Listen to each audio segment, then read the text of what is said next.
Chats powered by Rise. My name is Danielle Horace, and I'm the co-CEO here at Rise.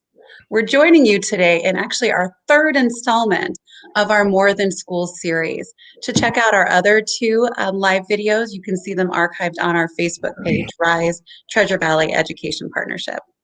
Now, we call this event More Than School because we join a community of people who firmly believe that schools do so much more. This year, of course, and really every other year. We think there's no better time than right now to share these stories of how our public schools reach far beyond education and into providing food, safety, and care for our children. We are proud to shine a really big spotlight on two of our passionate and brilliant education leaders today. You'll learn from them how public schools are doing more than just testing or grading. They're really building a better future for all Idaho kids. So I'm pleased to introduce you today to my co-CEO and colleague, Dr. John Coberly. After 38 years as a public school educator and as the former superintendent of Boise Public Schools, he is beyond qualified to lead us in this dialogue and to talk with our two guests today. So thanks for joining, and I'll pass it to you, Dr. Coberly. Thank you, Danielle. So our first two episodes featured Kobe Dennis, the superintendent in Boise, and Wendy Johnson, the CUNA superintendent, and we had a great conversation. And so we're now moving to our third episode, and we have two new participants, members of the Southern Idaho Conference Group of Superintendents. That's James Gilbert, who's the superintendent in Mountain Home, and Dr. Shalene French, who is the superintendent in the Caldwell School District. So it's my pleasure to have an opportunity to visit with the two of you, and like we did with the first couple of superintendents, I wonder if you can share a little bit about your background. I think people will be interested to hear, where you grew up, how you got to Idaho, where you went to school, how you got involved in education, maybe when you got the superintendency as you went along. So why don't we start with you, James? You want to give us some highlights of your background? Yeah, thanks, Don. I appreciate that. So my journey was probably not dissimilar to a lot of people in education. I grew up in a house of educators. My mom and stepdad were both teachers in the Great Falls School District, and I attended school all through my K through 12 education in Great Falls, Montana, and ended up going to Montana State, where I earned a bachelor's degree in elementary education. From there, we ended up, I got married and moved to Boulder, Colorado for a year, and then ended up going to a career fair back in Missoula, Montana, and met with the recruiter from the Mountain Home School District. So after meeting with him, I accepted a sixth grade teaching position here in Mountain Home, taught sixth grade for 1 year, and then they moved the fifth and sixth grade into the middle school, and I didn't want to teach just one subject all day, so I moved to fourth grade and taught fourth grade for several years in the district. And hard to believe that was back in, I think, 1997 when I started. And then have had the opportunity to have various roles in the district. I've served as the athletic director, as a vice principal at both the junior high and the high school, and then the assistant superintendent for about 7 years. And in 2015, I was very happy and proud to be named the superintendent of the Mountain Home School District. And, it's hard to believe that it's been 24 years already that I've been a part of this great district. And, I appreciate this community tremendously. Have had a chance to watch a lot of great people work for us and become friends with them, and the hundreds and thousands of kids that have come through, and I'm thankful for that every day, and very proud to call Mountain Home my home, and proud to say I'm a Mountain Home Tiger from here. And, it's who knows what the next 24 years will bring, but it's been pretty amazing. So James, I just have a follow-up question for you. it's pretty unusual for a superintendent to have an elementary education background. What kind of insight does that give you to education goings on in your district? Sure, and that it is an unusual path, but I also think my path was one that really gave me a lot of perspective on K-12. You know, having taught at the elementary and then working in administration and secondary, you really got a very good picture of the differences. And you know, Right. that's one thing I always try to explain to people is there is just a tremendous difference between the secondary and the elementary, and there's never anything that is really the same, other than what our role is educating and working with those kids. But it's been pretty neat to see, and I think for me as a superintendent, it helps me to acknowledge those differences and be able to provide support through the whole Sure. system. Sure. That's good. Yeah, I had a mentor of mine who told me once, he said, you know you're in trouble when the elementary teachers are angry. So I had to watch that as we go along, because they're so nurturing and caring, and Yep. it's just a different path. So how about you, Shalene? Well, thank you. And James, that was nice. It's nice to get to know you a bit more on that, on the personal end. So I'm definitely an Idaho native. I was thinking about this. So I went back, and my first great grandparent that I know of, that it was 1879 when he was born in the state of Idaho. So I don't know when his parents migrated here. But I'm like, wow, my family's been in Idaho for a while. I'm from Eastern Idaho, so I'm an Idaho Falls Tiger. I must like cats because I am a Caldwell Cougar now, and that just must be my thing.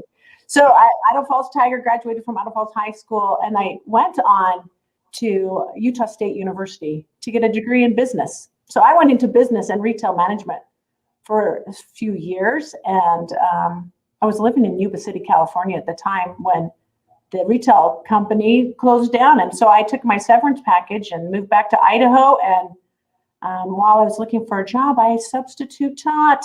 And I'm thinking, I don't know how education can convince a substitute teacher that, you know what, this is the job, this is what your calling is, and this is what you need to be.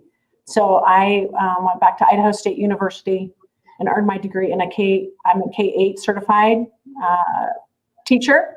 Mm-hmm. And I taught at Rocky Mountain Middle School, which is a Panther. We were the Panthers, another cat. So I taught in the Bonneville School District for several years, became an assistant principal there, became a principal at Rocky Mountain Middle School. And then eventually I moved to the central office as a human resource director for the Bonneville School District. It was about 2016. I was just thinking back. So James and I have been superintendents for about the same amount of time. But in 2016, I took the opportunity, the privilege, the chance to interview with the Caldwell School District. And I really, I did. I am just glad I did. I don't know what prompted me to do it, but I'm glad I did it. And it has worked out. It's the best decision I've made in my professional career, was to take the chance and to move to a whole different side of the state. And I'm like James, it is so rewarding to see the impact teachers make on students, and to be able to be a part of that, to support them in their work, to support the principals in their work, and navigate the political environment that we're in, navigate the pandemic that we've been working through, and then just that peer group and those associations are so important. That relationship is so important. I was thinking too, James, I was a coach, so girls basketball, love girls basketball. 8th grade girls, they are the best. I liked coaching junior varsity kids, girls too, but the 8th graders, that skill level, all of those experiences, I think, bring that to that superintendency and just the hope that you have. You never, like on a middle schooler, I've always felt that you never limit what a middle schooler can become. the potential that they have and the skills that they gain. And I think that's for all students. And so just glad to be here. So Shalene, why did you, I've always wondered, you're over in Bonneville, there's school districts over there, and you chose to apply for Caldwell. But I was I'm sorry, would you say that again? Because I'm like, I know it is, it wasn't just the weather. The lack of wind, the nice winters. But actually, at first I did it. I felt that I was ready to take on that superintendency. Yeah. And so the Caldwell position was open, and I did apply with purpose to, I said to myself, you never apply if you don't want the job. Don't put the interviewers through that kind of a situation, but if you want it, go for it. So I decided this was an opportunity for me. You're in the back of your mind, like, well, they probably have, some other idea of what they want to do, but it was a great experience, and it's just changed my view of education in such a rich way, and to live in this community. I hope did that sort of answer your question? Absolutely, it does. I think the part that stuck with me is that you really better want the job if you're going to apply for it, and you did. So here you are, right? And that leads me to a question about Caldwell, because when I look at data across the state of Idaho, Caldwell is one of the highest poverty districts in the whole state. It is. Can you talk a little bit about the student population in your district? Sure. So, yes, I can. So we are.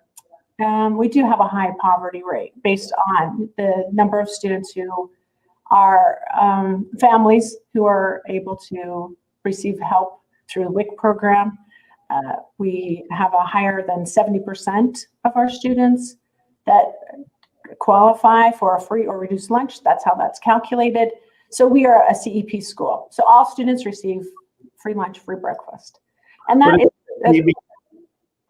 what does CEP mean? Is it a calculation so that all the kids can have lunch, or? Yeah, a community eligibility program. Oh, okay. Like we have such a high level of need that all students we're at such a point that all students can qualify. I think in some districts, I know that you have to, you check on students apply or parents apply and submit an application for free or reduced lunch support. But in our district, it's such a large enough number that we work with health and welfare, and we're calculated using those demographic, those numbers through health and welfare. How about with regard to ethnicity? What's the? Sure. So, 60% Hispanic population, about 35% white, and then our other diversity. So it is a great. It's a great challenge.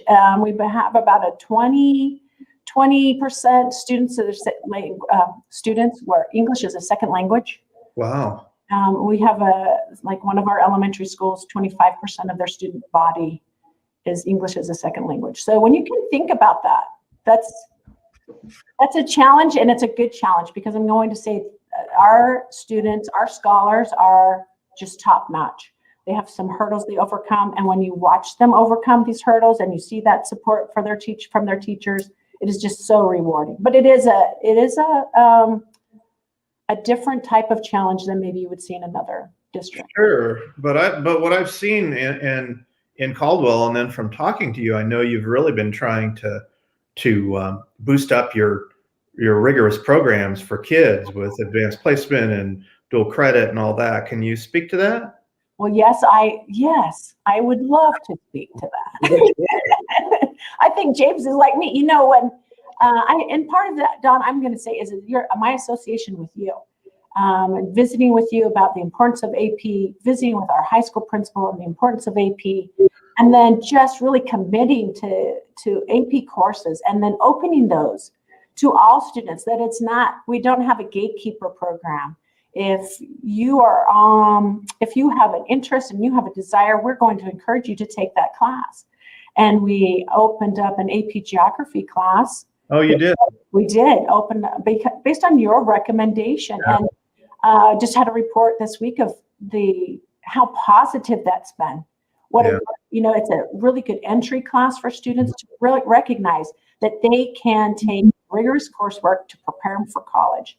Our dual credit increased that with Boise State University, but just those offerings and the teachers' willingness to open that to all students, not just necessarily the ones that think they're on track, but the ones that may be, they don't know. They're sort of marginal, or they might be the first person in their family to even consider going to college, or they might be a first person in their family to graduate from high school.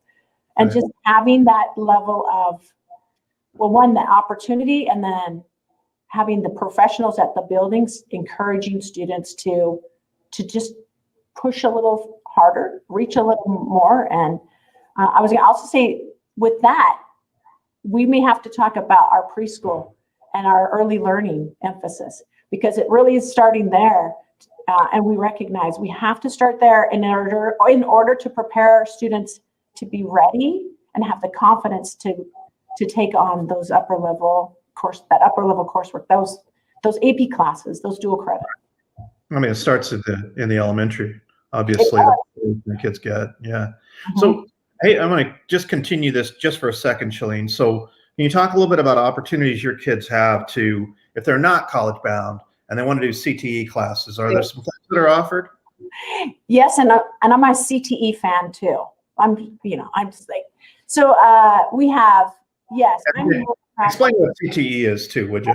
The Career Technical Education coursework. So our welding, our auto shop, we have a strong business offering. We've added CNA. So Caldwell had CNA, and there was a really beautiful room built for the CNA program. And then we didn't have a teacher, so we had to close the program. We were able to bring that back. And I feel like we've really worked hard to make sure we had a good instructor in there. And I'm really grateful for the individuals who will come from industry and take on a CTE class, because people who are teaching could be in industry, working at their own business or in a hospital system. And anyway, okay, so continuing. So we have CNA, our medical tech program. We have sports medicine.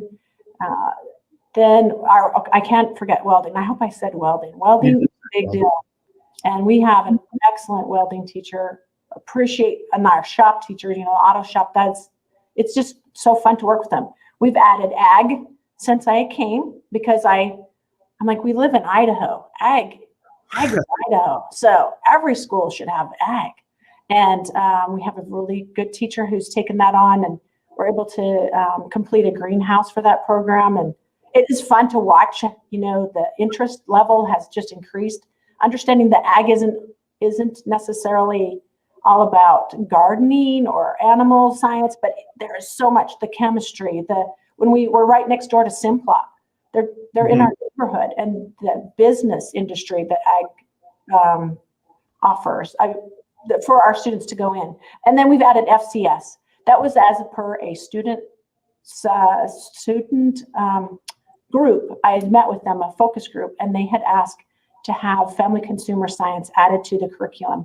So we worked to add that, and it is a popular class. We could probably have two teachers in FCS, and cooking and those skills with parenting, or I want to say infant skills, the preschool skills that they can get out and earn a certificate, possibly to help in a school.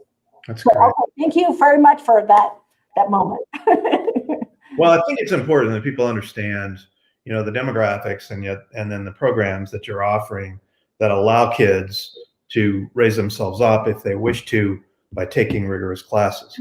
So James, Mountain Home's a little different than Caldwell. Sure. Or yeah, I think that's one of the neat things with education is every community is different, and it requires us to think differently about the students that we serve. And I think sometimes that's a frustration we have as educators, is when there's this view of education, it's one size fits all.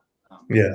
And politicians like to lump us all together, and that's a frustration. For us, some of our demographic information, we're about 34% free and reduced, about 4% migrant.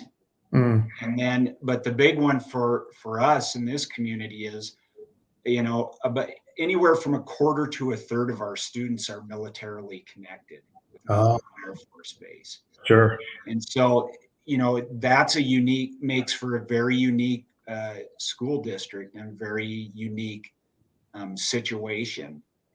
We've got about 3,800 kids in the district right now. And, for us, that number's been kind of stagnant for a while, but there's a lot of growth coming our direction. But one of the big challenges we always face is mobility, whether that's through migrant populations, but for us, honestly, the bigger mobility issue becomes with our militarily connected. And it's pretty amazing to see, when you see a transcript, a high school transcript on some of these kids, and they're in their sixth school, it just tells you how the required flexibility those families need. And so that's really what we try to do, is remain very flexible Sure. with that demographic. But it's interesting. We have good diversity in the district, and I think that's really, historically in Mountain Home, that's pretty common, and a lot of that is, again, because of the Air Force Base. So it makes for a unique challenge, but it also is such a tremendous benefit to the community. And so, kind of talking on some of those advanced opportunities, Don, one of the things that we made as a point of emphasis a few years back was to really focus on dual credit opportunities. Yeah.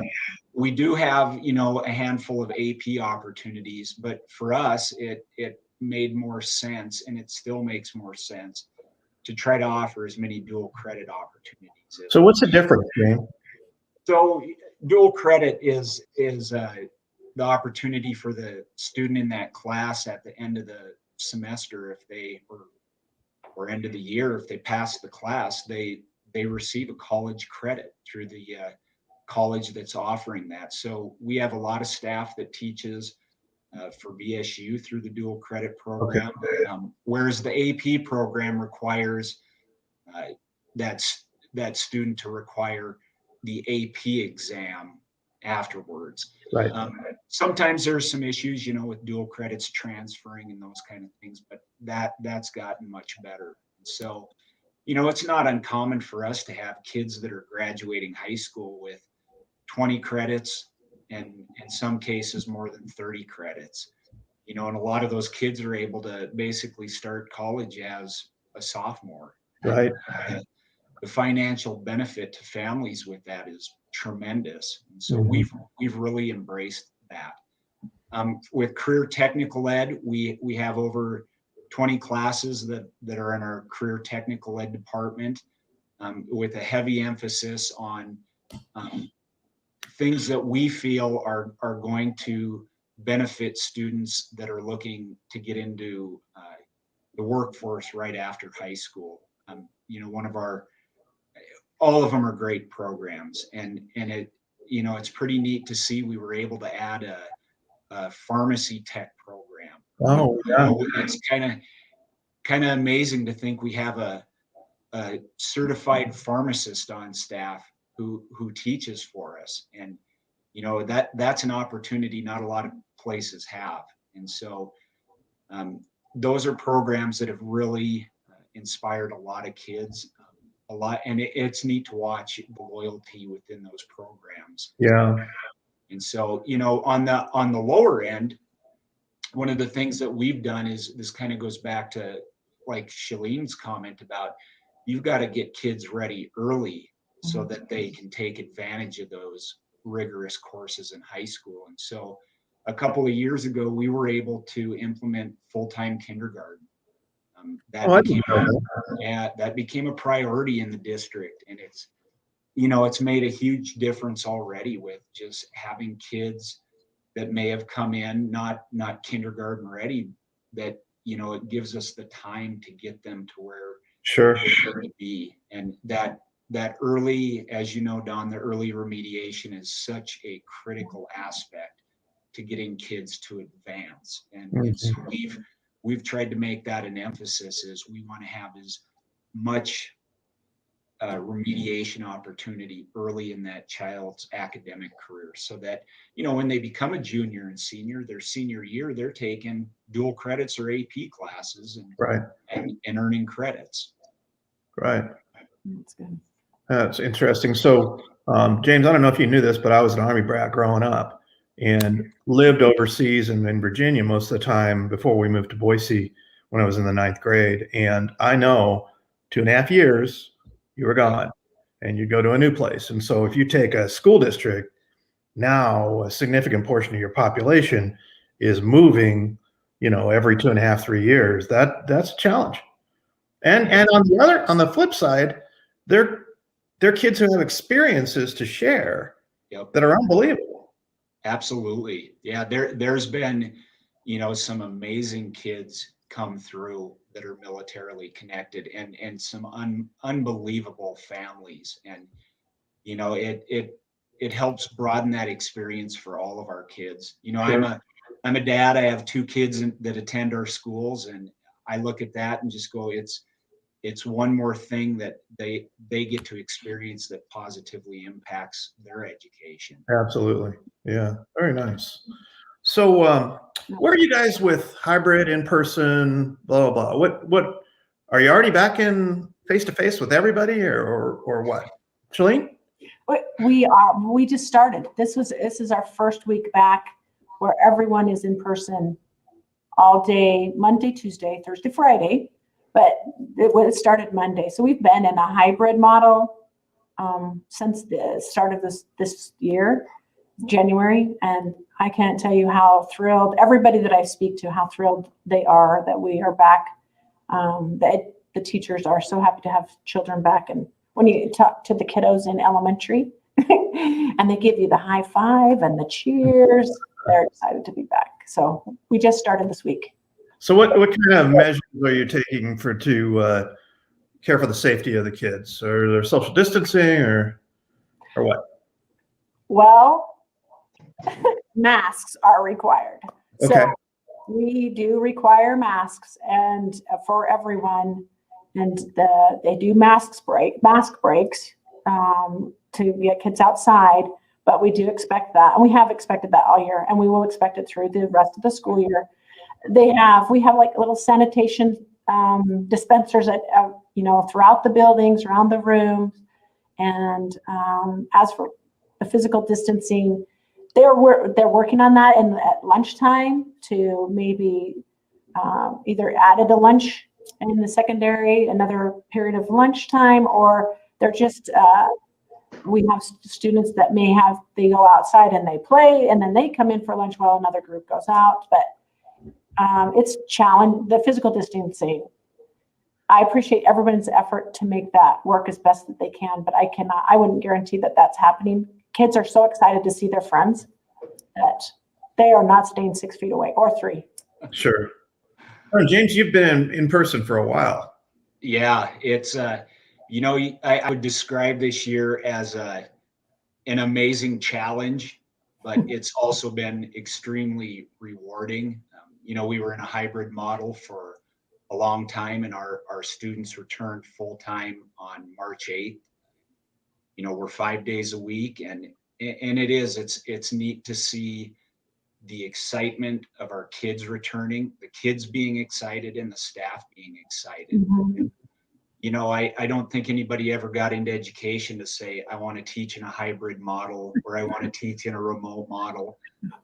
Our educators, they want the kids there. And so it's there's been challenges, but overall, I think to see how successful we've been this year with keeping the doors open is a compliment to our staff. And, you know, I'm appreciative our school board implemented a face mask mandate right at the beginning of this. And I attribute that to really us having a pretty low number of positive cases district wide. But it's been interesting. It's come with a lot of anxiety for our staff.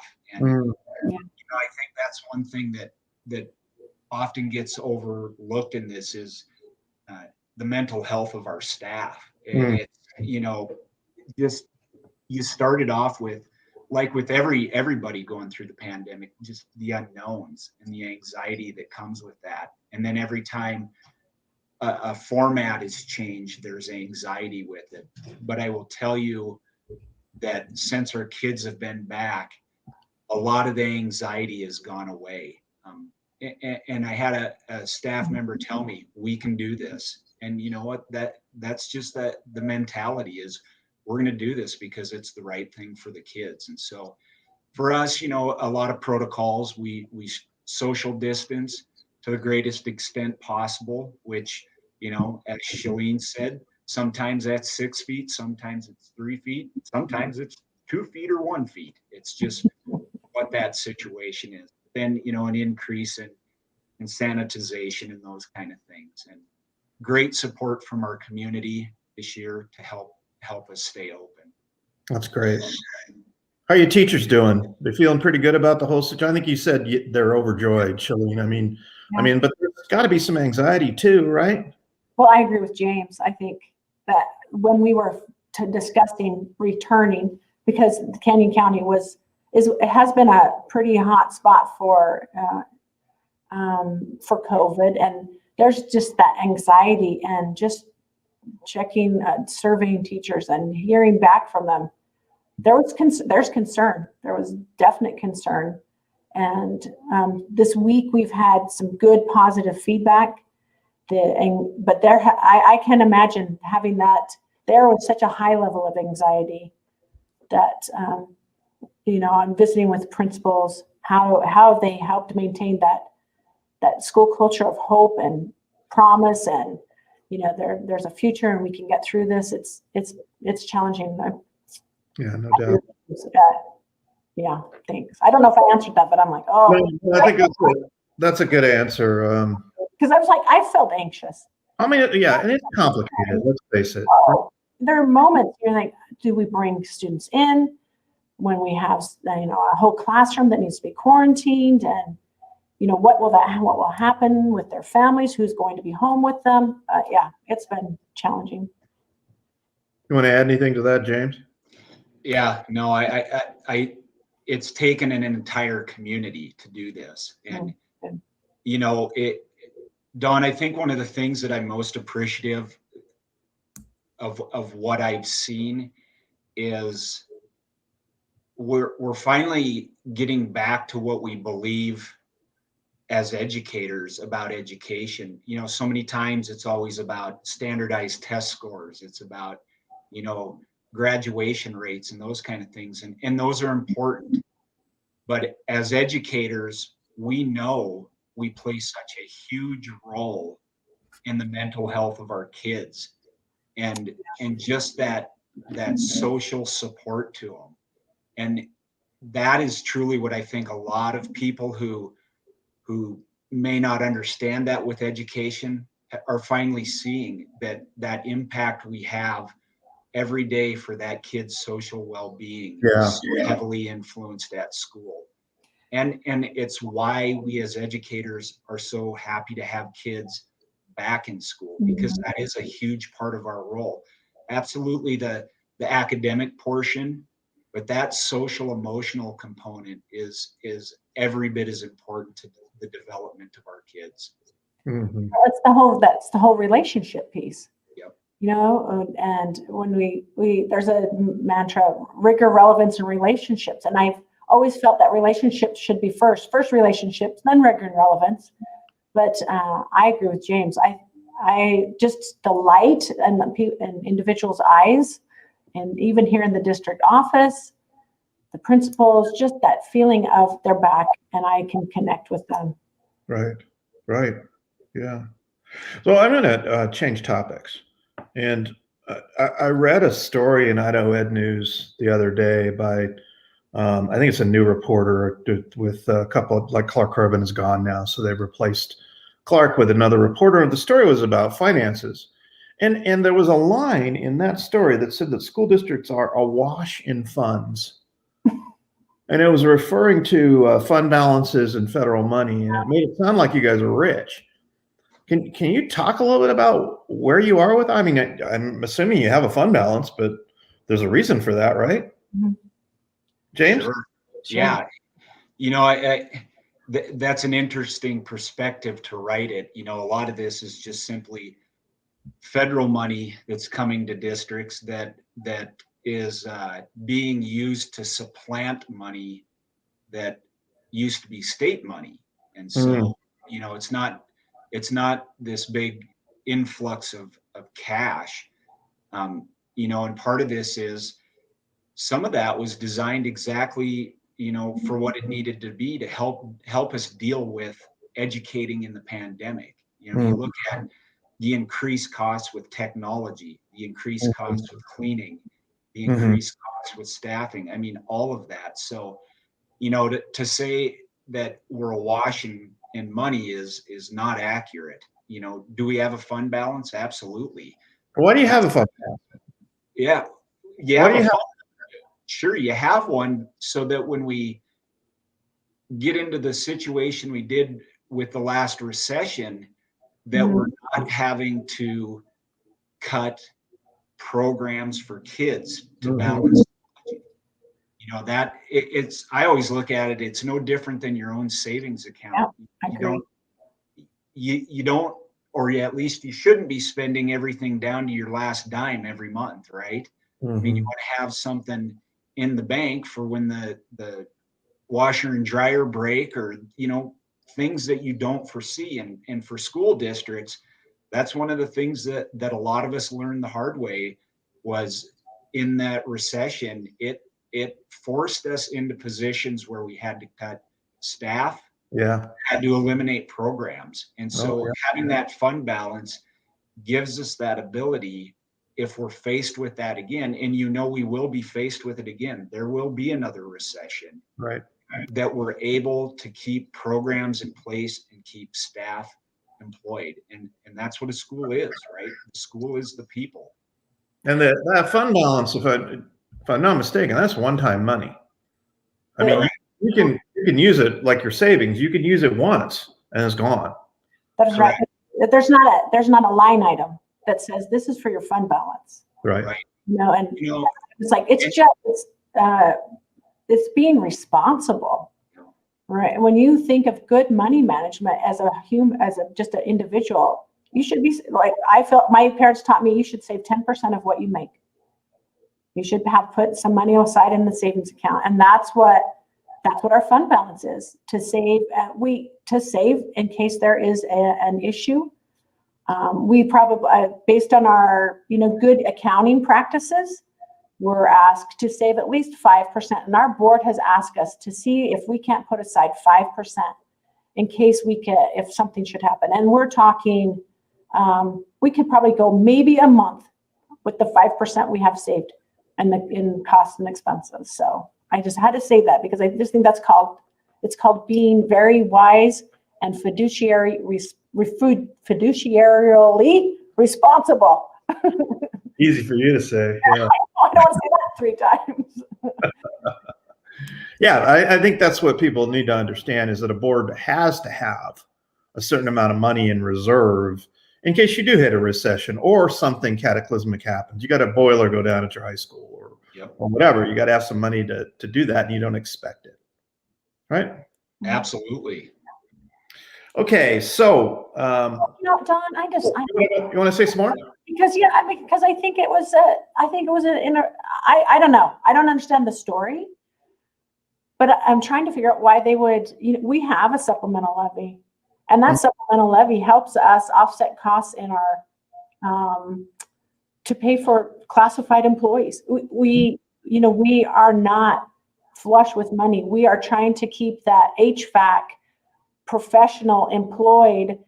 We only received $20,000 for that individual to pay for a year. We're not going to be able to hire an HVAC professional or a plumbing professional to keep our facilities operating. And that's just a few.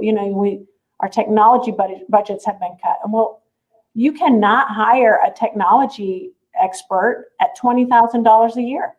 And so that's why we have supplement. I mean, there are reasons. No one, I do not appreciate. I mean, it's not like a joy to go out every 2 years to ask patrons to pass the supplemental levy so that we can keep these individuals employed, so that we can keep the facilities up and running, so that our students have a safe and healthy and happy place to work and live and learn. And anyway, I'm not appreciative of the story, I guess is what I'm saying.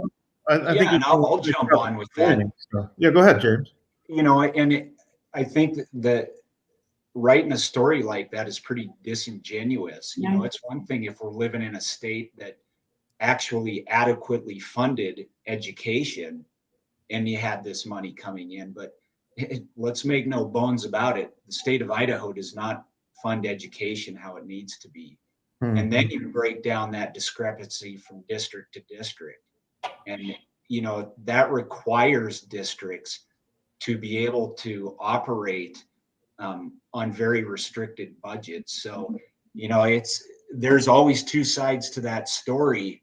And in this case, whoever the reporter was, that's not accurate. They need to actually talk with school districts about what that money is doing and how it's being used to, quite honestly, supplant a lot of things that should be funded at the state level. Right. So as long as we're getting you guys fired up, I saw some comments with regard to, the schools are closed and the teachers are staying home and they're just sitting around. And so then the district gives them a raise, and that shouldn't be happening. Have your schools been closed to students at any time in the last couple of years? I mean, other than holidays? No. I don't think our high school, Caldwell High School, is ever closed. I think that building operates 24/7. There is always someone there. There's always someone there over the holidays. There is some type of event taking place. It's the only auditorium, sorry about my lights there, but that's the only auditorium that our district has. And it's one of the nicer auditoriums in the area. And, we rent that facility out. We allow, our athletes are in and out of that facility. So even during the pandemic, we may have been remote. We still had students coming to school. Sure you did. We recognized there was still a need, and principals were making arrangements with parents. It was on an individual basis. They have not been closed. No, that I think is funny to hear that schools are closed. No, you know what? We may have been in a hybrid model during this, but our teachers are at school, and there's days that kids were at school there. And to think that the staff wasn't working is just outrageous. I would go as far as to say the effort required by our staff this year is probably at an all-time high, because you're having to do multiple things for prepping for an online component and a live component. And, that we have a lot of fatigue right now. And so, schools have been open, and I don't want people to think that just because certain parts of the country may have had schools closed, that's not us. Schools have been open. Yeah. Well, and teachers are available for parents and for students. And I'll tell you, if they haven't been, I've heard about it. And then we make a call and figure out what's going on and why somebody feels that they're not getting the response they need. I feel like our parent-teacher contact has been phenomenal. So parent-teacher conferences in the future are so different than they will ever be, than you ever thought in the past. What a parent-teacher conference was, you came one night, you sat at a table in a gym, and our parent engagement and that, or at least that parent communication is so, it's just better. So I've got a bunch more questions I wanted to ask you, but we're right up against our deadline. I think we're going to have to do another one. I know that, you know, this has been an opportunity for you to really visit with us and share about your districts. But I have some other kind of more philosophical questions that I want to ask. And so we'll do another episode if you guys are both game. Okay. Sounds good. All right. So anyway, I want to just say thank you so much for your remarks and for clarifying some things for people. And we'll look forward to talking to you again in the future. Thank you. Mhm. Thanks. Thank you.